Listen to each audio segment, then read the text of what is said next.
The latest extreme climate change forecasts for Australia are alarming.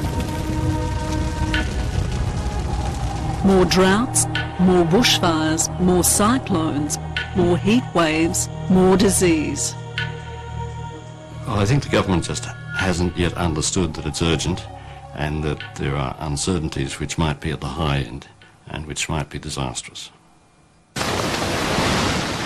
But has the federal government misunderstood, or is there something else driving the agenda? This man thinks so. A Liberal Party insider, he claims a powerful group of industry lobbyists have hijacked greenhouse policy. Their influence, he says, leads all the way into cabinet. Having found out what I've now found out, I find it impossible to continue with a clear conscience without speaking out. And speaking out on what needs to be done to combat climate change isn't always a good career move. Eminent scientists claim they've been gagged from the public debate when it reflects badly on government policy. I was told that I couldn't say anything that indicated that I disagreed with current government policy, and I presume that meant federal government policy. Tonight on Four Corners, the politics of climate change, how it's impacting on science, and what it could cost Australia.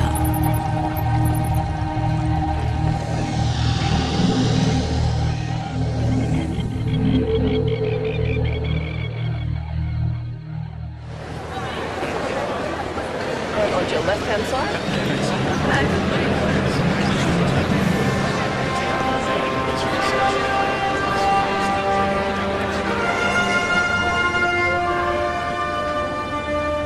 Guy Pearce is graduating with his Doctorate of Philosophy.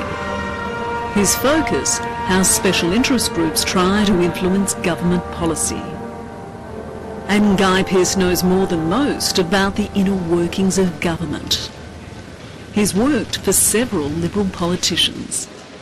I joined the Liberal Party because at a pretty young age I decided I wanted to play a role in government in Australia, and in Australia that means that you really have to be a member of one of the two major parties.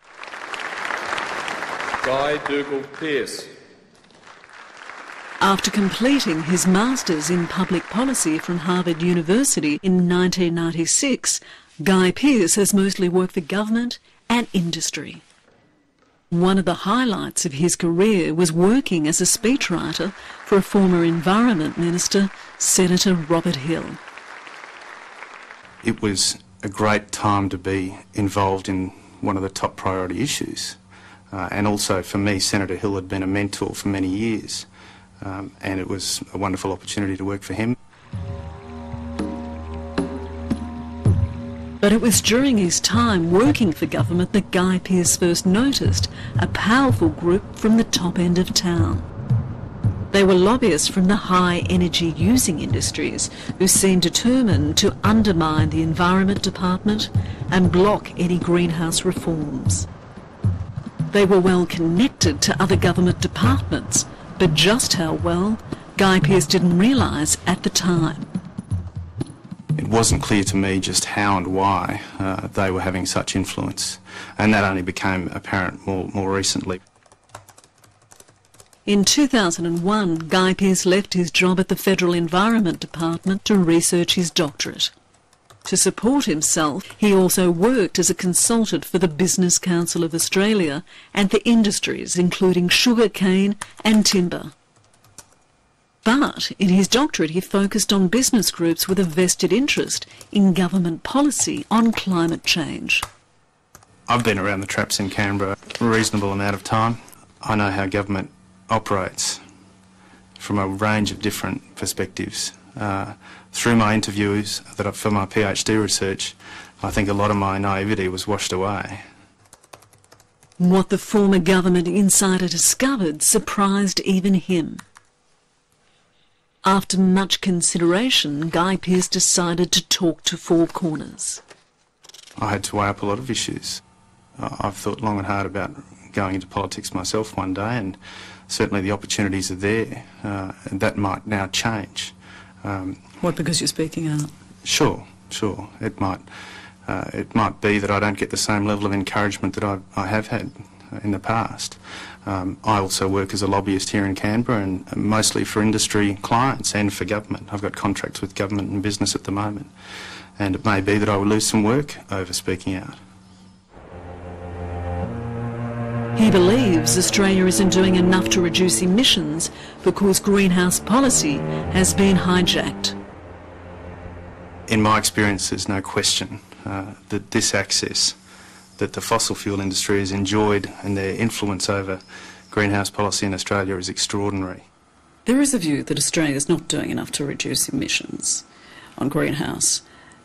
Is this because industry has hijacked government policy? I think it's a silly question. I mean, Australia, I don't know who says we're not doing enough. It's obviously someone with a political or an ideological objective. Australia is doing more than most countries in the greenhouse policy area. We're respected internationally for our policy efforts, for our investments and for our practical outcomes. But Dr. Pearce says Australia's dependence on fuels like coal and petrol has given these industries huge leverage.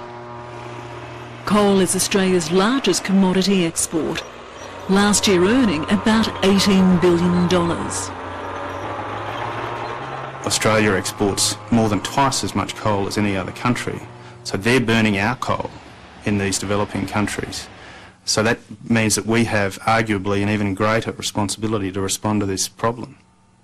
The big winner of any attempt to reduce Australia's greenhouse gas emissions would unquestionably be the gas industry.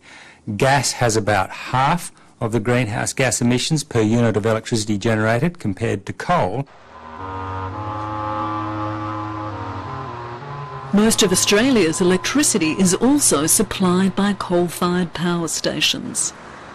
And the scientific consensus is that emissions from burning coal and other fossil fuels are the main reason the planet is warming. In Australia, without a doubt, the biggest producers of greenhouse gas emissions are our coal-fired power plants, particularly in the Latrobe Valley and the Hunter Valley. They contribute perhaps 40% of Australia's greenhouse gas emissions. I don't for 1 minute suggest that we should get out of coal. In fact, I own coal shares, have done for many years. I've worked for coal companies. I think the coal industry and the other industries make a significant contribution to Australia. But their political influence is as if it's still 1900. I can't understand why an industry that generates 2% of our employment has got the keys to the greenhouse policy car. We need to be quite concrete tonight, I think, don't we? Well, absolutely. Yeah. Guy Pearce decided to investigate why the fossil fuel industries had so much political clout. Yeah, yes, what's this whole idea of our version of green power? He taped interviews for his doctorate with industry lobbyists who were very frank about their power and influence. You ask the right questions and you'll get somewhere. That's what we want to say. Dr. Pearce said they were candid because he promised not to identify them. Yeah. They told him they refer to themselves as the Mafia. Four Corners has used actors to repeat what industry insiders told Guy Pearce. Does anyone else use the term mafia? Yes, we all talk about ourselves that way. Yes, but does anyone else use it outside? Does anyone else use it outside? No. It's an in-house term. So what is the greenhouse mafia? Dr. Pearce says it's a group of people over the years from the Australian Industry Greenhouse Network. This network of industry associations lobbies government for a better deal for its members on greenhouse policy. It's based in an office in this building in Canberra. The association has among its membership those industries heavily fossil fuel dependent. Coal, electricity, aluminium, petroleum